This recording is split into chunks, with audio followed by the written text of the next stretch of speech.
ஆண்டவருடைய நல்ல நாமம் மகிமைப்படுவதாக. இந்த 30வது நாள் ஜெபத்தில் பங்கு பெற வந்திருக்கின்ற உங்கள் எல்லோரையும் இயேசுவின் நாமத்தினாலே அன்போடு நான் வரவேற்கிறேன். ஆண்டவர் நம்மை அதிகமாக ஆசீர்வதிப்பாராக. கடந்த 29 நாட்கள் தேவ சமூகத்தில் சிலுவையை இயேசு ஏன் தெரிந்து கொண்டார் என்கிற தலைப்பின் கீழே நாம் பல காரியங்களை நாம் தியானித்து கொண்டிருக்கிறோம்.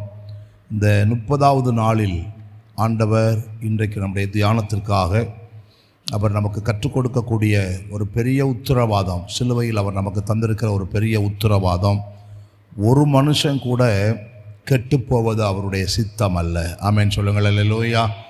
நம்மை கெடுப்பதற்கு சத்துரு பல விதங்களில் அவன் கிரியை செய்து கொண்டிருக்கிறான். தெய்வ சாயலாய் படைக்கப்பட்ட முதல் மனிதனாகிய ஆதாமையும் ஏவாளையும் கெடுப்பதற்கு சத்துரு சர்ப்பம் வடிவிலே போய் அவர்களை தேவனுக்கும் மனிதனுக்கும் இடையே இருக்கிற அந்த ஐக்கியத்தில் ஒரு பிரிவினையை ஏற்படுத்தி அவர்களை கெடுத்து போட்டான். அன்றைக்கு அவன் திட்டம் பண்ணிய அந்த கெடுதல் மனுக்குலத்துக்கு விரோதமாய் தொடர்ந்து மனுக்குலத்தை மிக அதிகமாய் அவன் கவனம் வைத்து தேவ சாயலிலிருந்து மனுக்குலத்தை பிரித்துவிட வேண்டும் என்று எண்ணி மனிதர்களை கெடுப்பதற்காக பலவிதமான திட்டங்களை அவன் தீட்டிக்கொண்டே இருந்தான். ஆண்டவருடைய நாமம் மகிமைப்படுவதாக. அவன் யோசித்தான், எல்லா திட்டத்திலும் நாம் ஜெயித்து விட்டோம் என்று யோசித்தான். ஆனால் பிதா தன்னுடைய ஒரே பேரானாகிய குமாரனாகிய இயேசுவை இந்த உலகத்துக்கு அனுப்பி சிலுவை மரணத்தில் அவர் தன்னுடைய ஜீவனை கொடுத்த போது ஆண்டவருடைய நாமம் மகிமைப்படுவதாக. சத்துரு நினைத்தான், எனக்கு முற்றிலுமான ஜெயம் வந்து விட்டது என்று. ஆனால் முற்றிலுமான ஜெயத்தை அவன் எடுத்துக்கொள்ளவில்லை. முற்றிலுமாய் சத்துரு சிலுவை மரணத்தின் மூலமாய் இயேசு அவனை அழித்து போட்டார். ஆமென் சொல்லுங்கள் அல்லேலூயா. சிலுவை மரணத்தின் மூலமாக இயேசு அவனுடைய கிரியைகள், அவனுடைய செயல்கள் எல்லாவற்றையும் அவர் முற்றிலுமாய் அழித்து போட்டார். அழித்து போட்டது மட்டுமல்ல, அவருடைய பிள்ளைகளாக இருக்கிற நாம் ஒவ்வொருடைய வாழ்க்கையிலும் அவரை ஏற்றுக்கொண்டு அவருடைய இரட்சிப்பை பெற்றிருக்கிற நம்முடைய வாழ்க்கையில் அந்த சிலுவையில் நமக்கு ஆசீர்வாதங்களை தந்தது மட்டுமல்ல, முன்மாதிரிகளை கர்த்தர் வைத்தார். முன்மாதிரியை வைத்தது மட்டுமல்ல, அந்த முன்மாதிரியை பின்பற்றக்கூடிய ஒவ்வொரு கர்த்தருடைய பிள்ளைகளுடைய வாழ்க்கையிலும், அந்த முன்மாதிரியை பின்பற்றக்கூடிய ஒவ்வொரு கர்த்தருடைய பிள்ளைகளுடைய வாழ்க்கையிலும் அந்த சிலுவையிலே சில உத்தரவாதங்களையும் ஆண்டவர் ஏற்படுத்தி கொடுத்தார். ஆண்டவருடைய நாமம் மகிமைப்படுவதாக. நேற்றைய தினத்தில் ஒரு உத்தரவாதத்தை குறித்து நாம் தியானித்தோம். ரட்சிப்பு என்கிற உத்தரவாதத்தை ஆண்டவர் சிலுவையில் நமக்கு தந்திருக்கிறார் என்று. இன்றைக்கு இந்த 30வது நாளில் ஆண்டவர் ஒரு மனுஷன் கூட கெட்டு போகக்கூடாது என்பது அவருடைய சித்தம். அது அவருடைய சித்தம் மட்டுமல்ல, அந்த உத்தரவாதத்தை ஆண்டவர் அவருடைய பிள்ளைகளாகிய உங்களுக்கும் எனக்கும் கொடுத்திருக்கிறார். ஆமென் சொல்லுங்கள். யாரும் கெட்டு போகக்கூடாது. வேதத்திலிருந்து சில வார்த்தைகளை நான் உங்களுக்கு வாசிக்கிறேன். யோவான் எழுதிய சுவிசேஷத்தின் புஸ்தகம் 3ஆம் அதிகாரம், யோவான் 3ஆம் அதிகாரம் 16, 17 2 வசனத்தை நான் வாசிக்கிறேன். தேவன் தம்முடைய ஒரே பேரான குமாரனை விசுவாசிக்கிறவன் எவனோ அவன் கெட்டு போகாமல், நல்லா கவனிங்க, அவர் சொல்கிறார் பாருங்க, தேவன் தம்முடைய ஒரே பேரான குமாரனை விசுவாசிக்கிறவன் அவன் எவனாயிருந்தாலும் பரவாயில்லை. வேதம் சொல்லுகிறது அவன் எப்படி போயிடக்கூடாது, கெட்டு போய்விடக்கூடாது. ஆண்டவருடைய நாமம் மகிமைப்படுவதாக. பிசாசு நம்மை கெடுப்பதற்கு திட்டமிடுகிறான். ஆனால் ஆண்டவர் இயேசு நாம் கெட்டு போகக்கூடாது என்பதற்காக, அந்த வசனம் சொல்லுகிறது, அவன் கெட்டு போகாமல் நித்திய ஜீவனை அடையும் படிக்கு அவரை தந்தருளி, யாரை? இயேசுவை தந்தருளி இந்த உலகத்தில் இவ்வளவாய் அன்பு கூர்ந்தாராம். ஆமென் சொல்லுங்கள் அல்லேலூயா.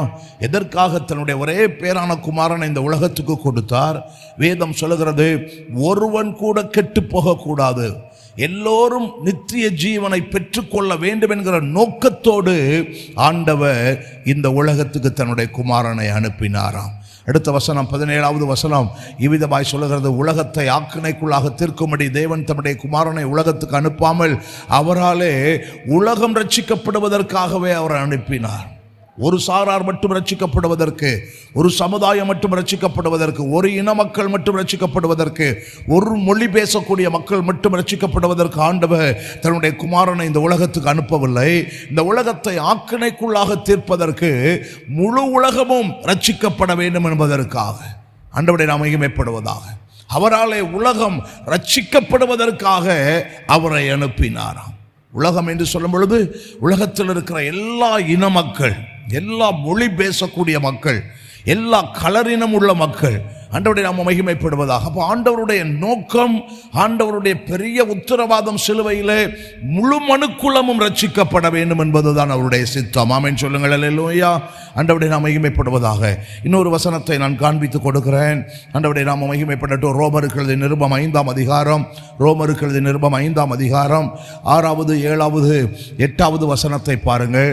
இந்த வசனத்தை வாசிக்கிற நன்றியும், நாம் பலனற்றவர்களாய் இருக்கும் போது குறித்த காலத்திலே கிறிஸ்து அக்கிரமக்காரர்களுக்காக மரித்தார். இந்த வசனம் சொல்லுகிறது பாருங்கள்.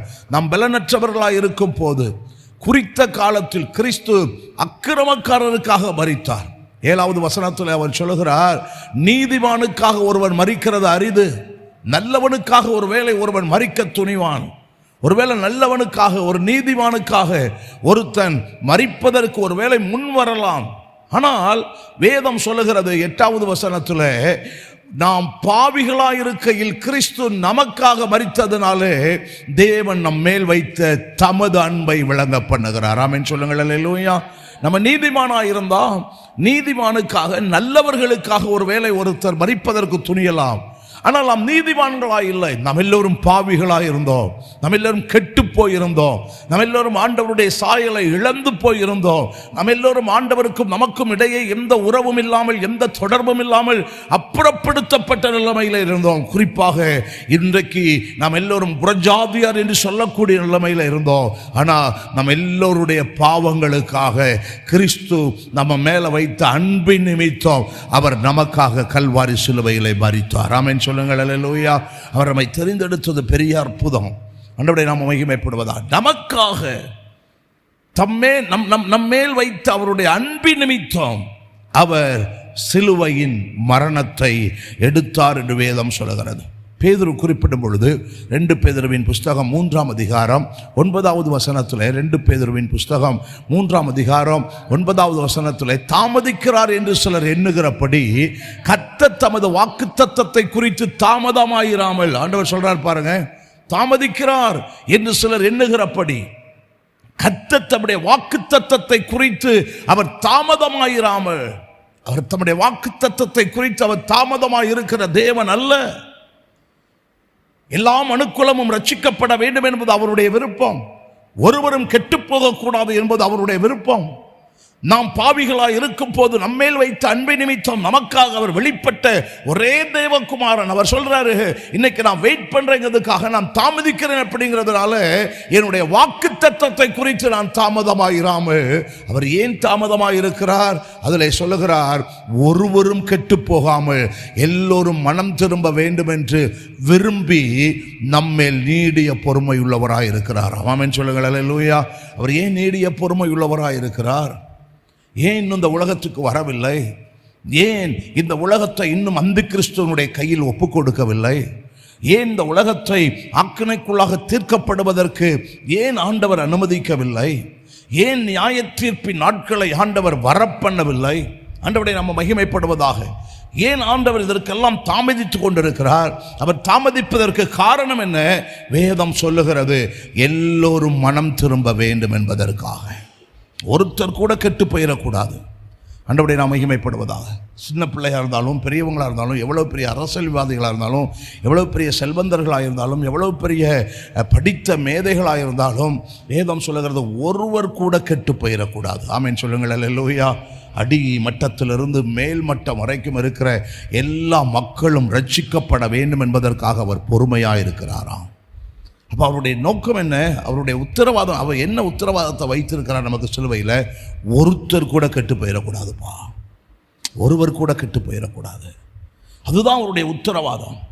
ஆண்டவருடைய நாம் மகிமைப்படுவதாக. அந்த உலகத்தில் இவ்வளவு பாடுகள் பட்டு, இவ்வளவு வேதனை அனுபவித்து, இவ்வளவு பாரமான சிலுவையை சுமந்ததற்கு காரணம் ஒரு குறிப்பிட்ட சாரார் மட்டும் ரட்சிக்கப்படுவதற்காக அல்ல, முழு மனுக்குலத்துக்காக, முழு உலகத்துக்காக எல்லோரும் ரட்சிக்கப்பட வேண்டும் என்பதற்காக இயேசு இவ்வளவு பாடுகளையும் அவர் ஏற்றுக்கொண்டார். அவர் இன்றைக்கு பொறுமையாக இருப்பதற்கு காரணம் எல்லோரும் மனம் திரும்ப வேண்டும். ஆமென் சொல்லுங்க. அப்போ மனம் திரும்பணும் அப்படின்னு அவர் சொல்லிட்டு என்ன உத்தரவாதத்தை அவர் நமக்கு தந்திருக்கிறார். 1 தீமோத்தேயுவின் புஸ்தகத்தில் அந்த உத்தரவாதத்தை குறித்து அப்போஸ்தலனாகிய பவுல் தீமோத்தேயுக்கு எழுதுகிறார். 1 தீமோத்தேயு 2ஆம் அதிகாரம் 1ஆம் வசனத்திலிருந்து 6வது வசனம் வரைக்கும் நான் வாசிக்கிறேன் பாருங்கள். நான் பிரதானமாய் சொல்லுகிற புத்தி என்னவெனில், எல்லா மனுஷனுக்காகவும் விண்ணப்பங்களையும் ஜெபங்களையும் வேண்டுதல்களையும் ஸ்தோத்திரங்களையும் பண்ண வேண்டும். அவர் எனக்கு தந்திருக்கிற உத்தரவாதம் என்ன? ஆண்டவரை நாம் மகிமைப்படுவதாக பவுல் தீமோத்தேயுக்கு மிக அற்புதமாய் சொல்லுகிறார். அவர் சிலுவையில் எனக்கு தந்த உத்தரவாதம் அவருடைய நான் பிரதானமாய் சொல்லுகிற புத்தி. நான் உங்களுக்கு சொல்லக்கூடிய உத்தரவாதம் என்ன அப்படின்னா, அவர் சொல்லுகிறார் எல்லா மனுஷனுக்காகவும். ஆண்டவரை நாம் மகிமைப்படுவதாக. அந்த வார்த்தை ரொம்ப முக்கியமான வார்த்தை. எல்லா மனுஷர்களுக்காகவும், ஒரு குறிப்பிட்ட மனுஷர்களுக்கு அல்ல. இன்னைக்கு உலகத்தில் எத்தனையோ ஜாதி பிரிவினர்கள் இருக்கிறாங்க, எத்தனையோ மொழி பேசக்கூடிய மக்கள் இருக்கிறாங்க, எத்தனையோ இன மக்கள் இருக்கிறாங்க. அத்தனை விதமான இன மக்களுக்காக, அத்தனை விதமான ஜாதி மொழி மக்களுக்காக, எல்லா மனுஷனுக்காகவும் ஆண்டவர் ஒரு உத்தரவாதத்தை கொடுக்கிறாரு. என்ன பண்ணணுமா? விண்ணப்பங்களையும் ஜெபங்களையும் வேண்டுதல்களையும் ஸ்தோத்திரங்களையும் பண்ண வேண்டுமா? எல்லா மனுஷனுக்காக. அது நம்ம மேலே விழுந்த ஒரு பெரிய உத்தரவாதம். ஆண்டவரை நாம் மகிமைப்படுவதாக. நம்ம மேலே விழுந்த ஒரு பெரிய உத்தரவாதம். சிலுவையில் இயேசு மரித்தது நிமித்தமாய் அவர் எனக்கு தந்த உத்தரவாதம் என்ன? எல்லா மனுஷனும் ரட்சிக்கப்பட வேண்டும் என்பதற்கு நான் விண்ணப்பம் பண்ண வேண்டும், நான் ஜெபிக்க வேண்டும், நான் வேண்டுதல் பண்ண வேண்டும், நான் ஸ்தோத்திரம் பண்ண வேண்டும். இது ஒரு உத்தரவாதமாக ஆண்டவர் அந்த உத்தரவாதத்தை அவருடைய பிள்ளைகளுக்கு கொடுக்கிறார். அதை தொடர்ந்து 2வது வசனத்தை பாருங்கள். 2வது வசனத்தில் நாம் எல்லா பக்தியோடும் நல்லொழுக்கத்தோடும் கலகம் இல்லாமல் அமைதல் உள்ள ஜீவனம் பண்ணும்படிக்கு ராஜாக்களுக்காகவும் அதிகாரம் உள்ளவர்களுக்காகவும் அப்படியே நம்ம ஜெபம் பண்ணணுமா? ஆண்டவரை நம்ம மகிமைப்படுவதாக. ஜெபம் பண்ற நம்ம எல்லா பக்தியோடும் நல்லொழுக்கத்தோடும் கலகம் இல்லாமல் அமைதல் உள்ள ஜீவனம் பண்ணணுமா? சொல்றாரு. உத்தரவாதம் பண்ணக்கூடிய நாம் எப்படி இருக்கணும்? உத்தரவாதம் எடுத்து ஜெபிக்கக்கூடிய நாம் எப்படி இருக்க வேண்டும்? ஆண்டவர் சொல்லுகிறார், பக்தியோடு நல்லொழுக்கத்தோடு கலகம் இல்லாமல் அமைதல் உள்ள வாழ்க்கை வாழ்கிறவர்களாய். ஆண்டவரை நம்ம மகிமைப்படட்டும். ஜெபிக்கக்கூடிய பிள்ளைகள் ஆண்டவரை நம்ம மகிமைப்படுவதாக. ஆண்டவருடைய உத்தரவாதத்தை எடுத்துக்கொள்ளுகிற பிள்ளைகள் பாவிகளாக இருக்கக்கூடாது.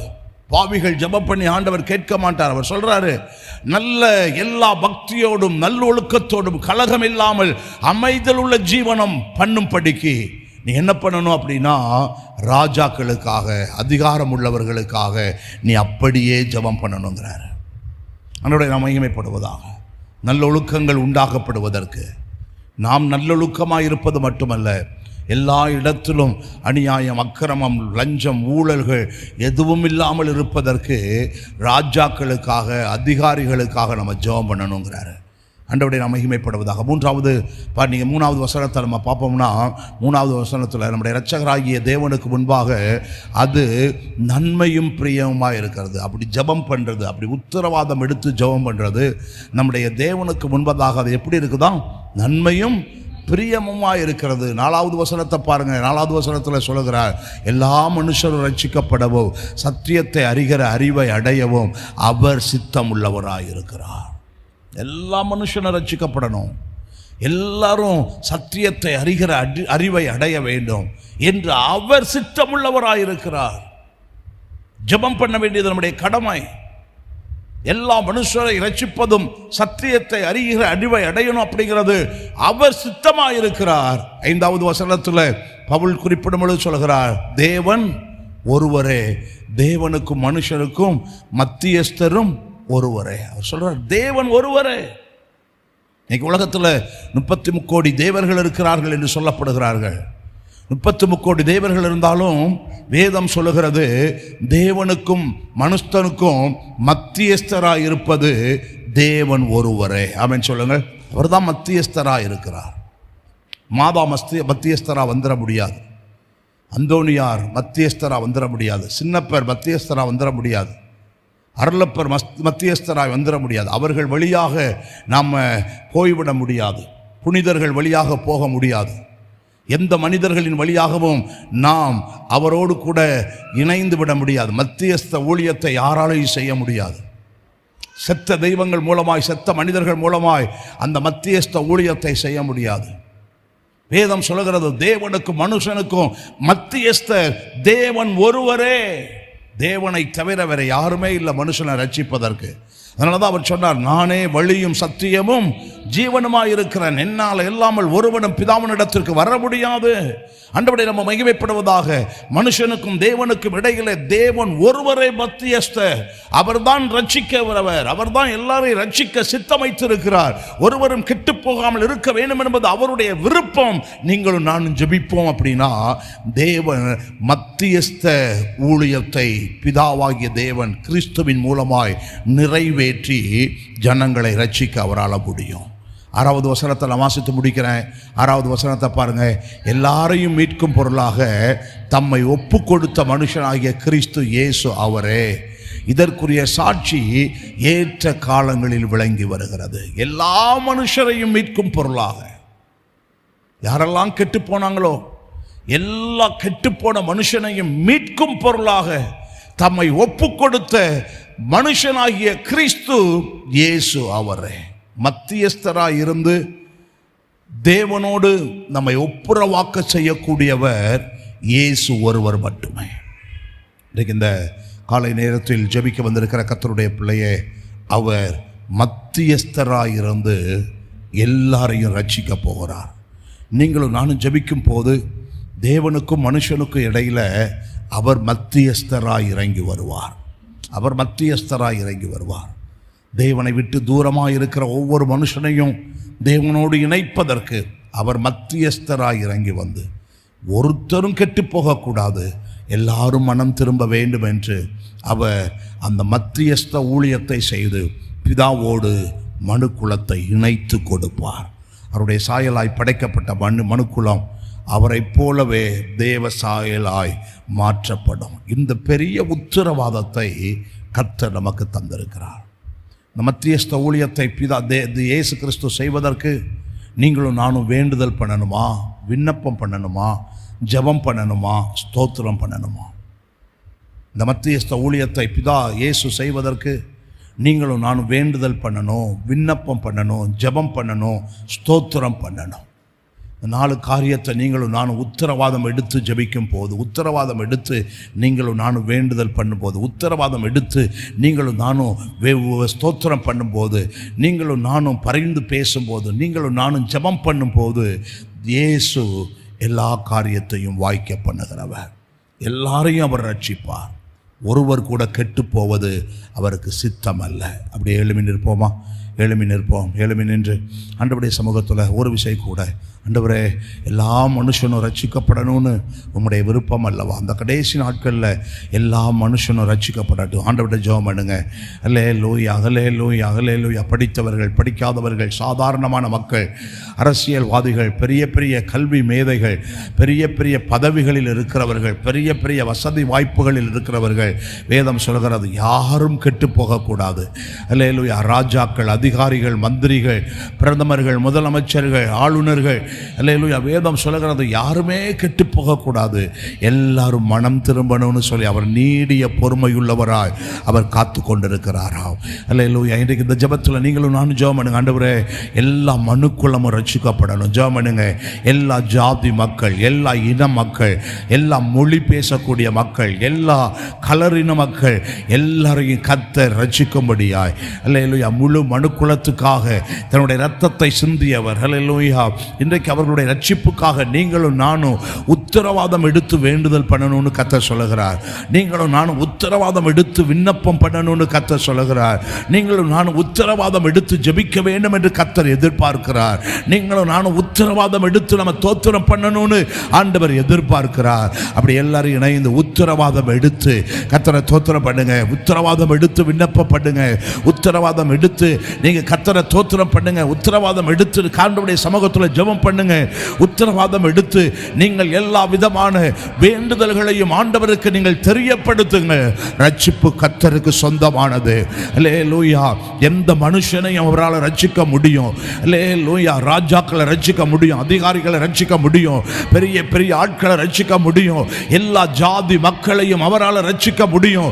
ஒரு குறிப்பிட்ட ஜாதிக்காக மட்டும் இயேசு இந்த உலகத்துக்கு வரவில்லை, எல்லாருக்காக இந்த உலகத்துக்கு அவர் வந்தார். எல்லாரும் மனம் திரும்ப வேண்டும் என்று நீடிய பொறுமையுள்ளவராய் அவர் காத்துக் கொண்டிருக்கிறார்.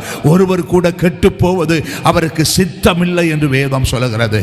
கரங்களை உயர்த்தி எல்லாரையும் இணைந்து எல்லாரையும் ரட்சியும் ஆண்டவரே. இந்த கடைசி நாட்களில் தன்னுடைய ரட்சிப்பின் திட்டத்தில் ஆண்டவரே ஒருவர் கூட கெட்டு போகக்கூடாது. ஜெபம் பண்ணுங்க. எல்லா மனு குலத்தையும் கர்த்தர் ரட்சிக்கும்படியாய் நாங்கள் ஜெபிக்கிறோம். அல்லேலூயா. கர்த்தர் ஜெபத்தை கேட்டு அப்படி பெரிய ஒரு எழுப்புதலை கர்த்தர் உண்டு பண்ண போகிற கிருபைக்காய் கர்த்தரை ஸ்தோத்திரம் பண்ணுவோம். ஸ்தோத்திரம் ஸ்தோத்திரம் ஸ்தோத்திரம். கர்த்தர் அப்படி செய்த நம்முடைய கிருபைக்காய் எமக்கு ஸ்தோத்திரம். தொடர்ந்து நல்ல ஜெப அபிஷேகத்தை எங்களுக்குள் தந்து ஆத்துமாக்களுக்காக நாங்கள் ஜெபிப்பதற்கு எங்களுக்கு கிருபை பாராட்டும். இயேசுவின் நாமத்தில் ஜெபிக்கிறோம் எங்கள் நல்ல பிதாவே. ஆமென்.